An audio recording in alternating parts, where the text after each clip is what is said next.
Hello everybody and welcome to another video, and in this video I want to address this comment that I got in another video because it's also something that I have dealt with, especially when I was starting to play solo RPGs and RPGs in general, but specifically the solo versions. And the comment is from Marcel de Jong. I probably butchered your name. I'm so sorry. Uh, but he says that looks like an amazing binder. My problem is that I keep collecting tools, but actually starting playing is for some reason difficult for me. And as you know, if you've been watching my videos, let me take this out for a moment. I do also collect a lot, a lot of different tools to play my solo RPGs, and this is just like a little sample of the things that I have around that I use for playing. And yes, it's really hard to start playing solo because usually we need some type of motivation and we might want to play that game so bad. But if we are not in a group, that can become a little bit more difficult because we don't have like the peer incentive and other people like being excited about it as well. So it depends solely on us. um, I did notice that a lot when I was playing my solo D&D, and the binder he talks about in his comments is this one. It's actually another version of this one, but it's the same content. It's my binder of little tables and tools for playing solo D&D. I noticed that because D&D is specifically the 5th edition, is what I'm talking about. D&D is hard to get a grasp of if you're playing solo because there are so many books and so many tools and so many tables and so many little details that you have to account for when you're playing, and that can get a little bit difficult and that can be intimidating. And I know there are other RPG systems out there that if you want to play them solo, it's also going to be a little bit of a struggle because you have to, you know, uh, be the DM, which is a lot of work for those like very bulk and robust systems that have a lot of rolls, a lot of dice rolls, a lot of everything to, take care of. That being said, I did find my way into solo RPGs, although I did start with D&D because I really wanted to play D&D. I guess too much media. And I don't regret it. I really loved it. I wanted it. I did it. So I'm happy with it. But I wanted to play more RPGs. And when it came to D&D, I had some prep to do, even though my way of playing is very free flow, is very just, go on and play. I had to like be going through a lot of tables and a lot of details. And when you go to a D&D character sheet, there is a lot to keep track of.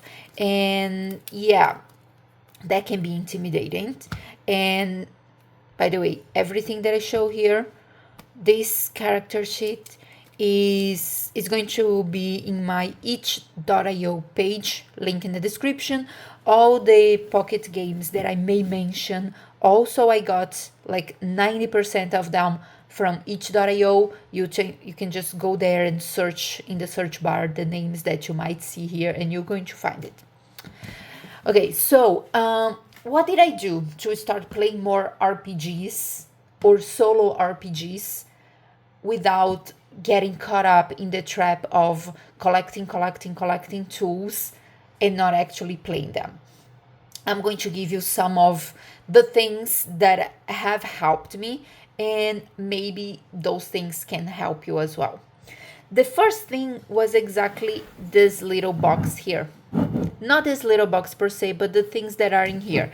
My first ones, I have them here. No, wait. I also have my wallet that has some of the things in here. So my first one was this one, the Pocket Delver. This is a pocket RPG system. Is a full system just in this pocket format, and it's very free flow, so the character sheet is super easy to make and to use. Everything that you might need, from loot, treasure, encounters, enemies, like dungeons, is everything here in like 8 pages. So very easy to do. And all those pocket games, okay, maybe not all, some of them can be a little bit more complex, but most of them are really, really simple, fast, and easy to play. That's why they are in this tiny pocket size, not just for portability, but for easy gameplay. So that helped me to play a lot more. Another thing was exactly putting them into a physical format, because these were all PDFs at some point when I got them. And I started by printing just this one, and I started playing it. And then I printed this one and some of the modules that come with it, Dungeon Hero and its modules, and I started playing it. And then I started printing the other ones. What I noticed was, when I printed the modules for Dungeon Hero, because if I can get them here, Dungeon Hero is just this rule book, and then I have many adventures here that you can play, including one that I made myself, and link in the description for my itch.io. This one is free, so you can download and just play. And what I noticed was the fact that I had them printed in physical format, that was easy to just grab from my box and do something and play something. That helped me a great deal to actually play. So what I did after that, let me put those back in here in their correct places. What I did after that was I started printing every single one that I had purchased or downloaded. Some of these are free, some of these are paid. I started to download all of them and assembling the little booklets. And then I found that I was a lot more inclined to reach for them to play. And that helped me to keep that momentum going. So my tip would be, like, get some easy ones. I recommend Pocket Delver and Dungeon Hero, and print them and start playing. That's it. And if you collected a lot of tools already, just start playing with them. For my D&D one, which I think a lot of people are interested, because, you know, it's D&D. D&D is interesting. It's like the most famous. It's super like engaging and attractive. So I feel like a lot of people will go through what I've gone through, of loving the idea of playing it but not knowing what to do. I just before I had this binder, I got the player's handbook. That was it, the player's handbook. I borrowed from a local game library, and I made a character sheet. That was it. Made a character sheet, and I started playing a 15-minute free flow adventure. And I did that by just literally just by rolling dice. I was like, okay, this character, so let's pretend it was this one. It was a different, like, improvised character. But I was like, okay, she's in the, like, door of a dungeon. And what does she do? She wants to enter. Obviously, she's not going to go back, because then we don't have an adventure. So that's anticlimactic. So she enters. What can happen when she enters? And there is where it comes the like tools like oracles. What I recommend you do is have an oracle, and if you like the ones I use, you can go to my itch.io store and get this one. Get the oracles, and all you need is just this tree. I have more things, more even than those ones, but all you need are those three here, which is basically two, because those are the same. You need a yes or no oracle, and you need a more open oracle. So what happens when she enters the dungeon? Let me demonstrate by rolling some dice, and I'm going to use my Phantom of the Opera dice. Okay, so she entered the dungeon, and this is a d12 by d12 table, so I would use two d12s. I'm just going to use one here and roll twice. Okay, this is a number 6 and a number 7. So on the top, I'm going 6. On the vertical, I'm going 7. Oh, this is it. Okay, 6 and 7. We have a ship. Okay, let's get another icon. This is a 10 and a 3. 10 and 3. We got a spider. Okay, I'm having some ideas. Let me get one more. I like to get 3. So I have a 1 and a 10. So I come here and I get a little pouch, which instantly takes me to like a pouch of gold and a little bit of loot, you know? So we have a ship, a spider, and a pouch of treasure or something. Maybe we don't define now, it's just a pouch and we want to get to it, but we don't know what is there. So in this case, I would say that inside this like big hall dungeon, there is a shipwrecked or like pieces of a old ship that might have like crashed, which kind of tells me, okay, maybe we are in the like in a beach area, and there is like this cave, and inside this cave is the remainings of the ship, and there is a giant like spider there that is kind of protecting or hoarding something that caught our eye, and we have to do it. Okay, so yeah, that's how I would play it, and then you just have to remember the D&D rules and play with it. So basically I could play just by having like these two oracles, a yes or no and an open one.